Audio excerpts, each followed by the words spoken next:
ये आविष्कार खेलेंगे और देखा जाएगा।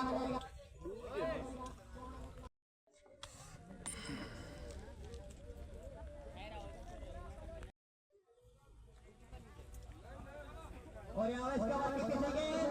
शादी के देश में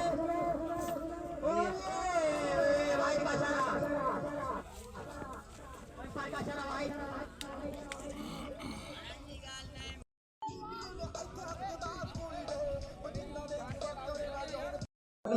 शादिब खेलते हुए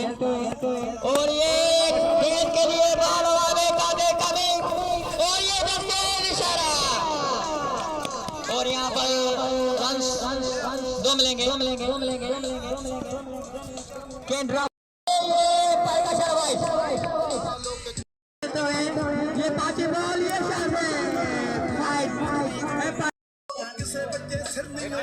ये प्लेयर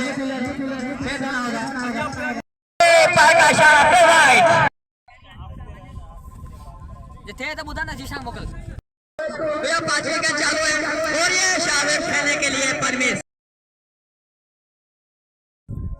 नाज़रीन असां वक्त घोटाला बख्श कोसो में बीठा आहियूं जिथे डिग्री कॉलेज लाल जे तरफ़ां जेको रांदियुनि जो मुक़ाबिलो जेको मुनक़द कयो वियो आहे उन हवाले सां जेको इन वक़्तु क्रिकेट जो जेको शागिर्दनि जो मुक़ाबिलो जारी आहे ऐं थी रहियो आहे ऐं इन हवाले सां असां स्कूल जे जेके आहिनि से प्रिंसिपल जनाब नूर अहमद साहब खां जेको पुछंदासीं अचो था उनखां जेको खां रांदि जे बारे में मालूमात सरी रांदियुनि जो जेको सिलसिलो अवां शुरू कयो आहे इन हवाले सां असांजी कोशिशि जो जेको ॿुधायो साईं असांजे क़ाबिल एतिराम मिनिस्टर एजुकेशन साईं सरदार अली शाह ऐं सेक्रेटरी कॉलेजिस ऐं DG सिंध कॉलेजिस ऐं RD हैदराबाद कॉलेजिस उन्हनि जे कम तहत असां जेको पंहिंजे कॉलेजिस में पूरे सिंध में sports and cultural week celebrate कयूं पिया उन हवाले सां असां हिन हफ़्ते में मुख़्तलिफ़ गेम्स ऐं कल्चरल प्रोग्राम कंडक्ट कराया आहिनि जेके बहितरीनु अंदाज़ सां असां पंहिंजे अॼु आख़िरी ॾींहुं असांजो उनमें असांजो क्रिकेट ऐं ॿियनि जेके गेम्स उन्हनि जो लास्ट आहे फाइनल आहे ऐं हिकिड़ो को करिकुलर एक्टिविटीज़ जो पार्ट आहे इहे सभई गेम्स वग़ैरह कराइणु जंहिंजी इम्पैक्ट इहो आहे त उन्हनि जो ॿारनि जी ज़हनी नशोनुमा ते हिकिड़ो बहितरीनु ज़बरदस्त इम्पैक्ट पवे थो ऐं पढ़ाई सां गॾोगॾु जेके को करिकुलर एक्टिविटीज़ आहिनि इन्हनि जो हुजणु तइलीमी इदारनि में इंतिहाई ज़रूरी आहे सो इन हवाले सां असांजो जी नंढिड़ो प्रोग्राम रखियलु आहे ऐं ॿारनि ख़ूब इंजॉय कयो आहे टीचर्स सभिनी ॾाढी महिनत कई आहे ॿारनि खे बहितरीनु अंदाज़ सां उन्हनि जेको आहे सो तयारी कराई आहे डायरेक्टर फिज़िकल एजुकेशन असां वटि आहिनि ऐं उन्हनि जेको ॾाढी बहितरीनु कोशिशि कई आहे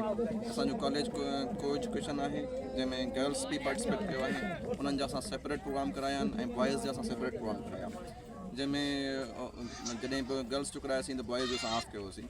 त अहिड़े हवाले सां बहितरीनु प्रोग्राम्स थिया आहिनि मुख़्तलिफ़ गेम्स जंहिंमें वॉलीबॉल आहे थ्रो बॉल आहे टेबल टेनिस आहे बैडमिंटन आहे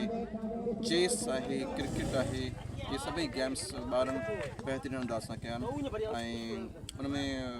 ज़बरदस्त टैलेंट जेको आहे सो ज़ाहिर थियो आहे thank you sir sir Ramcharan साहब इहो रांदियुनि जो सिलसिलो डिग्री कॉलेज जे तरफ़ां जेको मुनक़द कयो पियो वञे इन जे हवाले सां मां पंहिंजा तासरात कहिड़ा ॾींदो दादा ही सुठो क़दम आहे झूलेलाल डिग्री कॉलेज वारनि जो तमामु प्रिंसिपल साईं नूर मोहम्मद सेठ जूं महिनतूं आहिनि ॿियनि उस्तादनि जूं महिनतूं आहिनि ॿारनि खे तइलीम सां गॾु ही रांदियुनि जी एक्टिविटी ज़रूरी आहे फिज़िकली बि ऐं